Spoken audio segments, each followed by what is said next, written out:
guys, it's me, YayaDiamond. What's up, people? How you doing? It is a great day. I'm so very excited to be here. How many years have I said that? Yeah, I've been saying that for many years, but you know what has not changed? I am so very glad to be here. Not only am I so very glad to be, I'm very honored to be here because I have amazing guests on my show. I have the best guests, the ones that are going to mentor you, that are going to show you that everything that you've ever wanted to do that is positive in your life, that your dreams, your goals, your aspirations are possible. All you have to do is just do it. Yeah!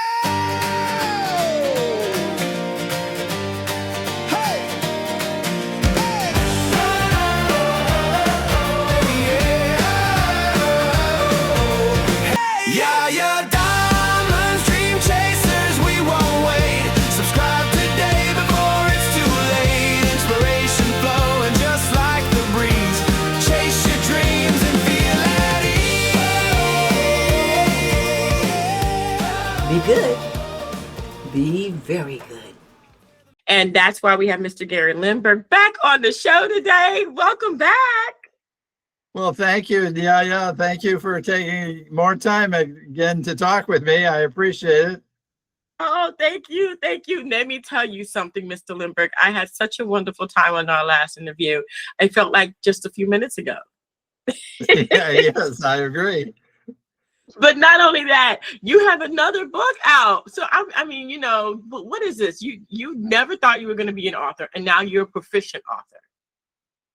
Well, I don't call myself a proficient author. 3 books is not really that proficient to me, but I thought I would share my thoughts anyway. That's one more than most people. Probably 3 more than most people. So tell me, you know, when you went ahead and you wrote this new book, and I'm going to go ahead and tell everybody that the name of the book is called The Vegetable Grows and the Lion Wars, My Peace Corps Service. My Peace Corps service, right? You were in the Peace Corps? I was in the Peace Corps. That was more than 50 years ago. Wow. Well, thank you so much for your service, because Peace Corps is it's a service within itself as well. And I want to thank you so much for doing that and for going out and being a Peace Corps person. What was that like for you? Well, it was a new adventure. It was totally a different culture and way of life than I was used to, and but I loved it. I respected them, and they were very, very kind and respectful to me. So I was very delighted with my experience, and the project I was on was a good project for me, and everything worked out very well. I was originally selected for the health education project, and we went to UCLA for our training for about 3 months and learned how to dig latrines and how to cope with diseases and different things and to try to teach the people how to be more safe in how they did things and so forth. But when I got to the Ivory Coast, where I served, the Ivory Coast is located in West Africa between Ghana and Liberia. I was actually asked, or the whole group was asked for volunteers in a special program called School Gardens that the Peace Corps was asking the Ivory Coast to accept. Well, the interesting thing about that was that the Ivory Coast is a former French colony, and at the time, they had a lot of French engineers in the country and helping them, and they could have had much better, more qualified people than Peace Corps volunteers trying to help them out with School Gardens. But actually, it's probably their people were, the French were agricultural engineers, and so they were very well more educated than we were.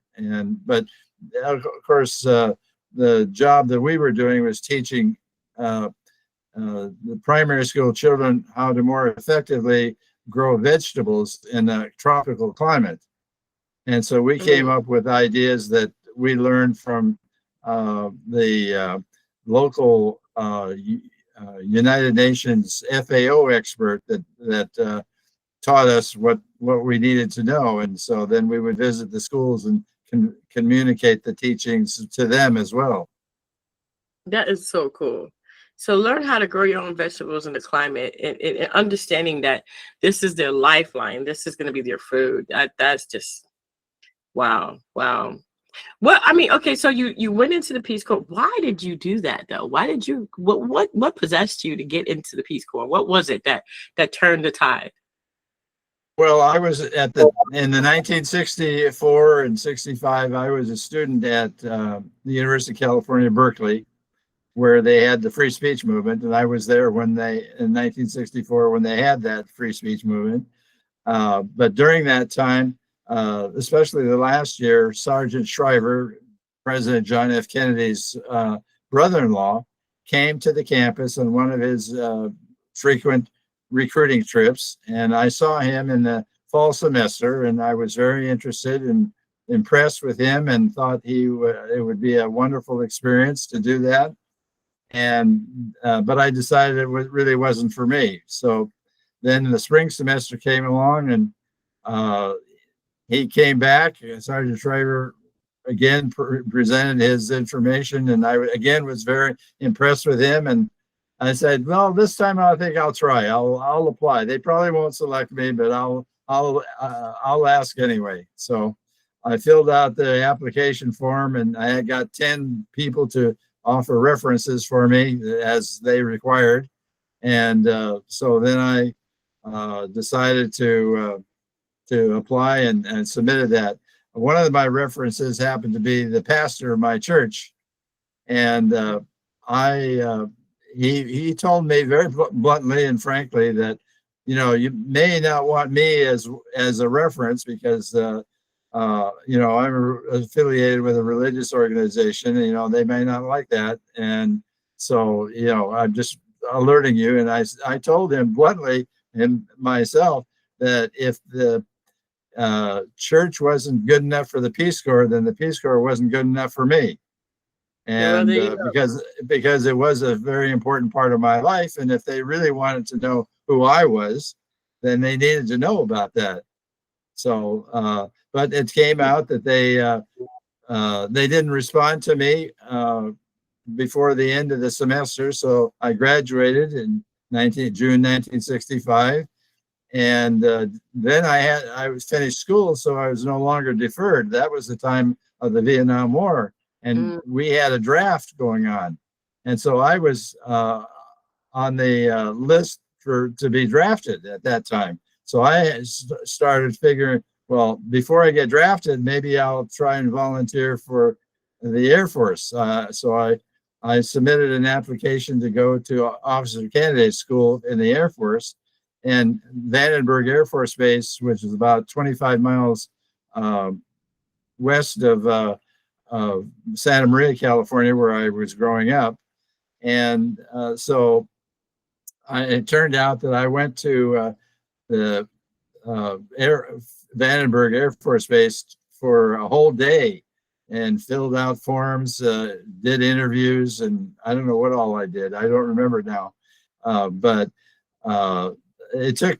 I got home kind of late afternoon, and my mother had this big envelope on the kitchen table with my name on it, and I saw it was from the Peace Corps. And before I even opened up the envelope, my mother came up to me and said, "You aren't going to do that, are you?" And immediately I said, "Oh, yes, I am." That was my exact words. And wow. So then I opened it up and found out it was an invitation to join a health education project, and would go to UCLA. And so I did that. And so then, as I said, when I got to the Ivory Coast, it was the second time they asked for volunteers. They did it once at UCLA, and I said if they wanted me, I would do it. But I really kind of preferred the health education project. But as it turned out, I was the smarter one, because my fellow volunteers that were in the health education project had all kinds of problems that I didn't have to have. And my Peace Corps service went very smoothly, and I was very thankful for that. That's wonderful that you didn't have to go to Vietnam. Well, I agree. That's That's wonderful. for sure. Yeah, my grandfather, he passed away on his second tour. Oh no, that's sad. Yeah, I was born in 72. He died early that year. Oh no. Yeah, yeah. So, but I mean, it is what it is. I mean, I'm glad that you're still here and that you were able to help people during that time. What was it that kind of, how you do something that kind of lasts with you your entire life? What was that thing that really influenced you to be who you are today that you learned in the Peace Corps? Well, I learned to be more patient. I learned to be more understanding of different cultures and people's customs, and I think that's what's carried over the most for Mm, me. that's wonderful. Wonderful. A lot of people would say that, you left your mom. You're not going to take that. You're not going to do, oh, yes, I am going to do it. Yes, I am. What was it like for your mom and you and your relationship when you went to the Peace Corps? Well, my mother, once I decided I was going to go, my mother accepted it, and there was no more issue with it. And she was proud of me and very happy. So that issue disappeared. That's wonderful. That is wonderful. I love the fact that you did that. Your memoir includes adventures and travel stories in there too, like a safari and a visit to Timbuktu. You know how you always get that saying, I went to Yes. Timbuktu. Well, Yeah. Well, I really did. I what really was that did. like?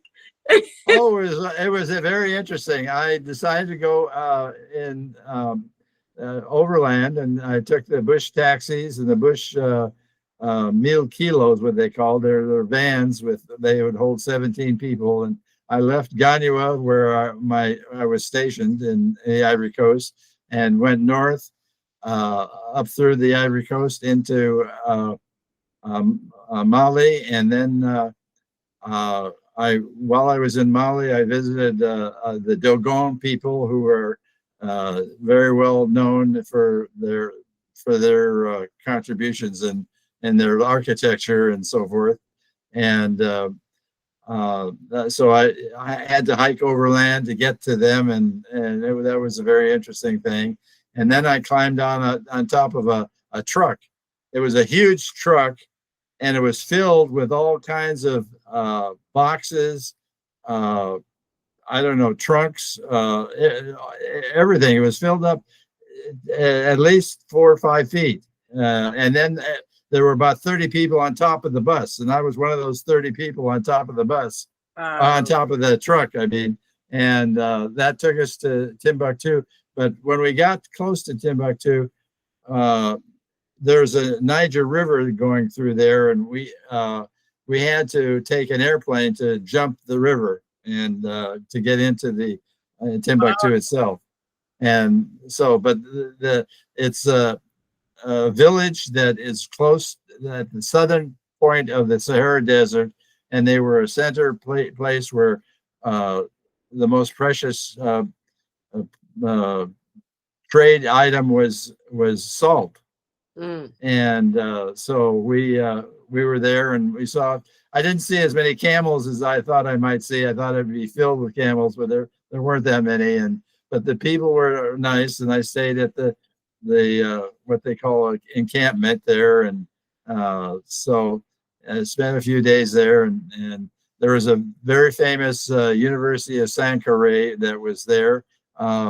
Unfortunately, Muslim extremists tried to destroy it in recent times, and so I don't know how much of it is left. I haven't gone back, but I'm sorry that they would desecrate that very important landmark. Wow. Wow. That must have been, I mean, your adventures are all in this book. Am I correct? Yes, ma'am. Oh my gosh. When you look back on it, does it seem surreal? Yes, it does. I have very fond memories of it. Wow. So I one of the most significant memories was the village I lived in the summertime. I was basically working with the different schools around Ganyua. I had 5 different routes that I went out from the city, and I would go out in one of the routes on Monday, Wednesday, and Friday, and then Tuesday and Thursday I'd spend in town in Ganyua visiting their schools. And but then when the summer came, when the school get let out in June, Peace Corps wouldn't let me just sit back and do nothing. They said I had to have a project.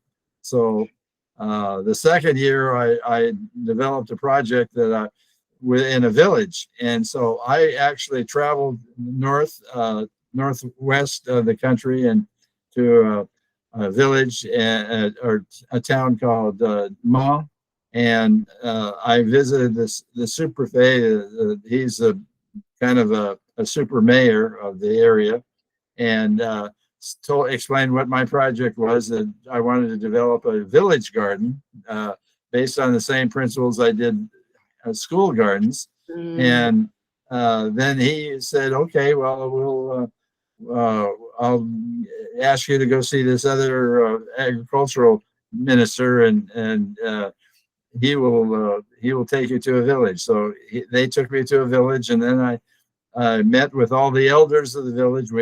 We went into a little house that was more, it's all adobe house. And I explained what I wanted to do. And then, of course, I explained it in French. I had to speak French. And then the agricultural representative spoke in the Yakuba, the language of the village, to explain what I wanted to do. And I said I wanted to develop a garden for the whole village, and but I need your help to do the work and to lay it out for me, and I'll tell you what you need to do, and then you do it. But when I did that, I had to remember that they had their own fields around the village, and that was their livelihood. That gave them food. That gave them the means to sell their products, their produce to other people or whatever. And so when I was asking them to take the time to work on a village garden, that was time away from their normal life. And so that was a pretty major request of me to make to them. But that's why I went there, to ask them if they wanted to do it. And they said, yes, they did. So they took me, after the meeting, they took me to several locations. They wanted to put the garden. And I said, no, I can't do that because the sand was, the ground was too sandy. And I didn't think that would be conducive to village gardening. Yeah. And so then they took me to a 4th location, and I wasn't terribly happy with the 4th location, but they had 5 they were going to take me to, and they told me that in advance. And so I figured 3, if I rejected 3, that was going to be a little bit dicey if I rejected the 4th. And so I said, okay, I'll take that. And so I didn't want to have to go to a different village. Did you ever see the 5th location? I never went to the 5th location, so I don't know where it was. I would have been like, yeah, I'll take the 4th, but what does the 5th look like? Yeah, well, I was afraid that if I rejected that, then they rejected the 5th, then that would doom my project. It would have. And I didn't want to do that. But as it turned out, it was wonderful. So I loved it, and they responded to me, and I pushed them this way and that way, and invited responsible people to come to the village and see it. And so I kind of coaxed them this way and that way to get it done. That's wonderful. Wonderful. The book is called The Vegetable Grows and the Lion Roars, My Peace Corps Service. And all of these adventures are in there, plus more. Man, I'm telling you, Mr. Lindberg, it's just a pleasure to have you on the show. If you could advise, or if you could say, listen, okay, this kid has been, because the Peace Corps is still in operation today. Yes, if someone was offered, or someone wanted to really sign up, what kind of advice would you give them? Well, my advice would be to go and be open-minded and respect the customs and the culture that you're going to, and learn the language if you can, and because that opens up doors when you do that, and to be patient because they're not in a hurry like we are in the United States, and it's on their time, not on your time. So you have to remember that you're the guest, not the source of where all life comes from. Yeah, I hear that. I hear that. Wow.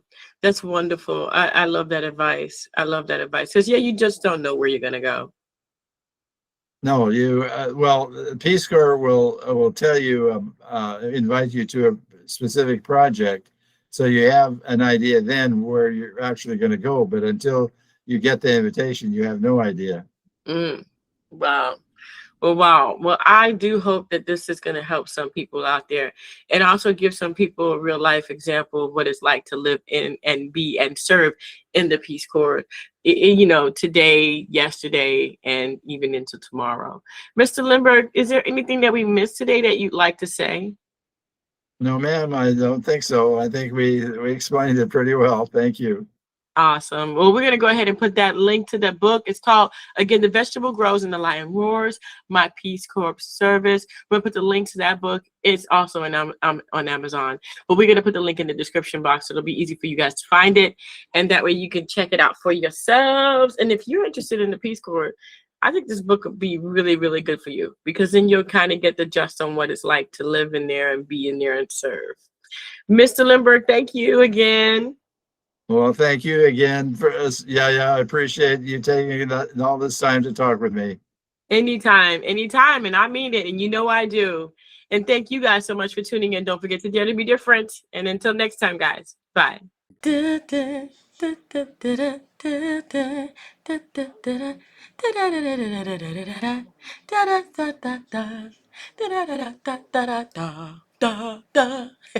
you for watching.